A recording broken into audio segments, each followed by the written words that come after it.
Yo, yo, yo. Will Reagan from Reagan Reefs and Reptiles. Quick update video. I'm going to really try to make this one actually quick. So, the little star tortoise that we took back from a previous client didn't really care for him or her properly. Ended up having really swollen eyes. Uh, I would say almost was blind when we got her back. But anyway, doing doing well. We probably had her back for I don't know, a few months. Did a lot of eye drops initially, and other than that, just proper care. A lot of soak in, a lot of good greens, and some vitamins. And hopefully, you can see now her eyes are almost back to normal. They're nice and open. She's bright eyed again and loves to eat her greens. She may not do it while we're sitting here. Still a little timid, but anyway, little star tortoise. She's awesome. This is the Burmese star tortoise, and she's I don't know, probably about 2.5, 3 inches, I would say, long. Those are dandelion greens. I try to collect those from the field, clean them, and give them to her anytime possible because they're great. When I can't find them, she'll take collard greens, mustard greens, or turnip greens. We try to avoid anything like kale or spinach because it can bind calcium.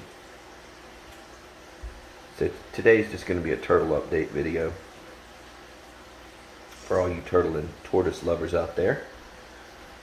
Otherwise, we still have the endangered Indian spotted pond turtles. They are in this pond. There's two of those guys. They never get real bold in my experience. I mean, a lot of the turtles I have get super bold and just come right out and will, I don't know, kind of interact with you. As soon as you throw food in, they're right up there at it. These guys are timid. They really are. They will eat in front of me typically, but otherwise, if I'm standing over this pond, they are generally hidden. And if you ever have the pleasure of dealing with this species, which is beautiful, I mean, it's an awesome turtle. If you do, a lot of cover. A lot of cover, clean water, good food. I mean, all the things that you would expect that any turtle would like, but a lot of cover is key. Obviously a basking light and UVB, but a lot of cover, and otherwise just all the cool, all the stuff that you think that they would want. In this one, we've got an ornate wood turtle, Central American ornate wood. She's about, I don't know, 4.5 inches probably. This is a beautiful species. It's kind of hard to tell in the light I've got going on right now, but really, actually, the shell is super colorful. That's actually in person like red and yellow, and this is an awesome turtle. Really bold. Like you can see, she's not worried about anything. Nothing bothers her much at all.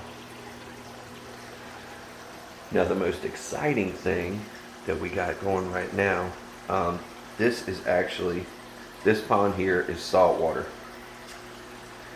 You can see we've got mangroves and we've got live caulerpa all in there, which is a macroalgae that we use in some reef tanks.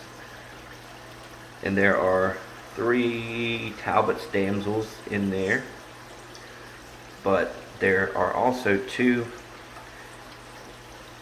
turtles that are typically kept. You can keep them fresh. In nature, they're typically brackish, and you can keep them full salt. This pond is kept at full salt but low salinity. So I wouldn't consider it brackish, I would consider it salt water, but I keep it at about 1.015. And obviously we don't have sea turtles, we don't have licenses for something like that. I don't even know if you can get a license for something like that, but there's one of them. So that is one of our 2 Diamondback Terrapins that we just got. They are true ornate Diamondback Terrapins, which are by far the most rare locality of Diamondbacks. You'll see how white they are, their skin, and how few spots they have on their head. There's 2 of them. That's the less nice of the 2. That one's got a couple of little split scutes on his carapace. The other one is perfect, and actually it's what they call a flower back. So it's actually getting the orange and pretty spots in the middle of each scute. And of course, that one's going to be shy today. Oh, here comes one back up. If you can see him because of the light, but he's right there. There he is. And these guys get super bold over time. I mean, and it won't take long. But they're really an awesome species. I always think they look like Dalmatians because of the white skin and the black spots, especially the ornates, because the ornates are so light colored, their skin. But anyway, that's exciting. If you keep them in a fairly high salinity like that, they need to come out at least every other day, in my opinion, and eat in fresh water, which is what I've always done. I've always kept them brackish and pulled them out every other day to eat in fresh water. That way they get their freshwater intake, and also not feeding them in the pond keeps it from getting so nasty too. So that works out really well. So we just got those 2 Diamondbacks. They're both ornates. One's a flowerback, and they're great. Amazing. I've kept Diamondbacks for years and years, but I haven't had any for a while, and a friend of mine got them and then decided to sell his house and move into a camper for a while. So we got his Diamondbacks, which is pretty awesome.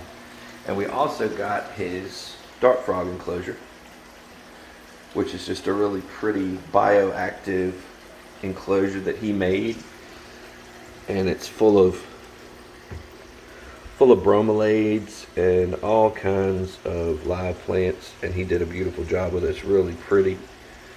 Plants are great and healthy, and there are a couple of dart frogs in there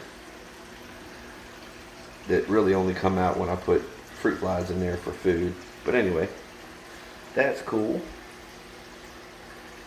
So that's kind of what we got going. We got a few other turtles and tortoises in here, but they're not, I love them all, but they're nothing too exciting. So I'll kind of leave it at that, you guys. See if I can get any other glimpse of the Diamondback, either one of them.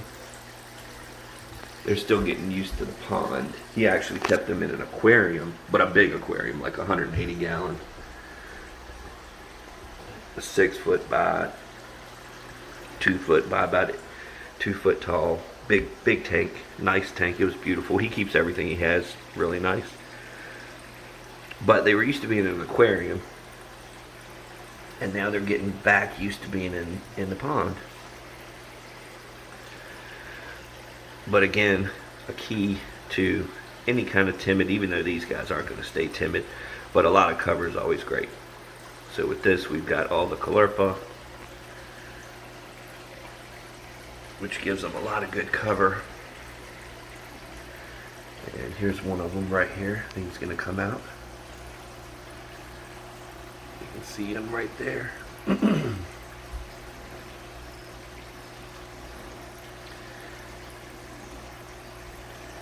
Oh, there's one. There we go. That's the flower back. See the brightly colored spots in the middle of each scute? So that is a really beautiful one and quite expensive. So anyway, hope you guys enjoyed this simple little video. I'll be posting a leg follow-up video tonight. So anybody who's into the gore for Halloween. You can check out my leg again because it's pretty gory. Thanks for watching. Please like and subscribe. We love you guys, and I'll see you on the next one.